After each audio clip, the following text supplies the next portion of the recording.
Tēnā koutou e Homa. Welcome to the Week 6 recap of the New Zealand Fantasy Football Federation Association Premiership. So let's dive right in. I'll start sharing my screen and then we are into it. Currently sitting in the Stra Lounge in the Auckland Airport. I'm going to board my flight to Sydney soon, so please bear with me if there's a bit of a noise on the outside. I've got Te Karere playing in the background over there along with a couple other people playing there for trade-off. We'll ignore those and we'll go straight into it. So first matchup, myself beating Caleb, and apologies for the screen resolution. Usually I do this on my big screen because I've gone straight from work to the airport. Not gonna look the same, but regardless, I managed to get the win over Caleb with a pretty solid 195. If you take that. I don't think I had any big performances from anyone, but I just had a lot of solid performances, like 15s. Just double-digit points, apart from Montez Sweat. A lot of just solid performances from everyone. So I actually had no one score over 20. But with a solid play from everyone, was that outstrip Caleb, who had the big game from Kyron Williams, who unfortunately got injured. I see how he's got like 3s, 4s, 0.5. It's not great. Remember, Gray was saying he is an elite DB. Not really. Just had 3 sacks in one game.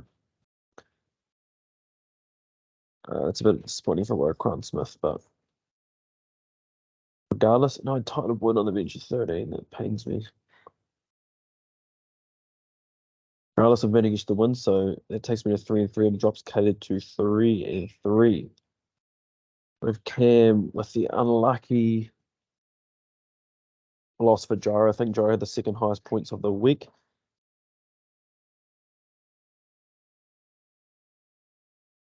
And yeah, I mean, not a lot to say. When Cam hits his stack, it's very hard to beat him. He got 60 points just from Hill and Tour. And then great performances from his offensive starters. And then his defense came through with good enough scoring as well. So unlucky, Jara, because you had a great week. Well, you even had the pick 6 from Jordan Hicks. The offense is just a bit lackluster there. Keontae Ingram and Jake Ferguson, that hurts. Did he have anything on his bench? He could have started Ezekiel Elliott and Josh Palmer. I'm not sure why you're starting Ferguson over Palmer. Just hoping for a touchdown. And you should be starting Zeke over Ingram, although they're both low upside. Yeah, unlucky Jara. Score 200 and lose this. Yeah. All right, we had Clarence take out Lloyd. Good God, what am I witnessing? Lloyd's team is an absolute hot mess. To not even get 100. Goodness gracious, like that. The fact that Lloyd has 2 wins is unbelievable. It's not even worth looking at. This might not be worth looking at either. Sam's had a couple of down weeks after going hot, starting out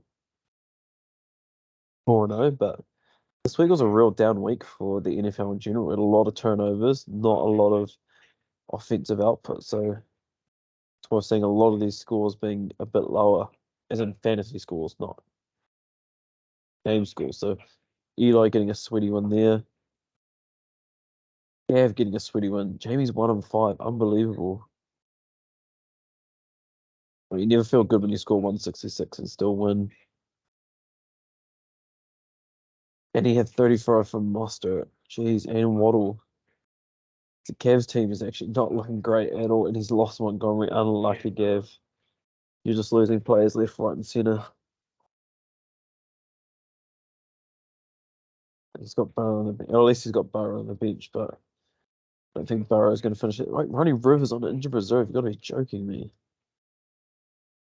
Wowzers. Man, they really lost a lot in the running back room there. See, unlucky Jamie, you got a lot of work to do to get out of that relegation zone. And then Bron Taco with a win over Swiss Family Robinson. Let's see what we got happening here. He started forming, got the big game from Etienne, big game from Kelsey. Thursday Night Football. Diggs just doing Diggs type things. On the defensive side, not a lot, but he had good enough performances on offense, so that carried you to the win there. So great spot on tackle. We look at the standings. We've got Cam top of the table, tight 4-4-2 teams. Jeez. Like, how's this?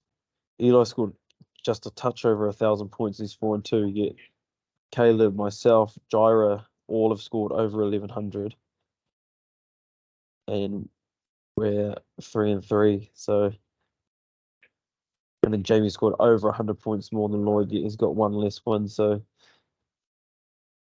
interesting times. We're about a third of the way through the regular season. So, let's jump in to see if there's any trades that have happened. Justin Fields for Terry McLaurin. Well, I think Caleb has someone else. Caleb has Josh Allen, so yeah, Rodney Fields on the bench. I think it's a good pickup for McLaurin. You're probably not going to get anyone better than that. So congrats to Caleb on cashing in on a player that will actually be useful for his team. Then we go to waivers. 6 for Michael Mayer, Dorian Williams 4, Craig Reynolds 13. Yeah, okay. Devon Witherspoon, Zach Evans 36. I mean, it's a lot of money, but if he gets 3 weeks to play it, Adam, that's $10 a week, well worth the fab. I've I've spent way worse fab this season, and I kind of wish I'd bet on him really. So a good pickup there from Leonard Fournette. What are you getting with him? You're not getting anything. So yeah, interesting week. We've got a good sample size now. So these guys down the bottom of the table, it's time to start making moves. Although we have a lot of people 3-3, so I guess we've got a lot of these teams matching up soon, so that will start dropping some of these records. So yeah, let's go have a look at the championship.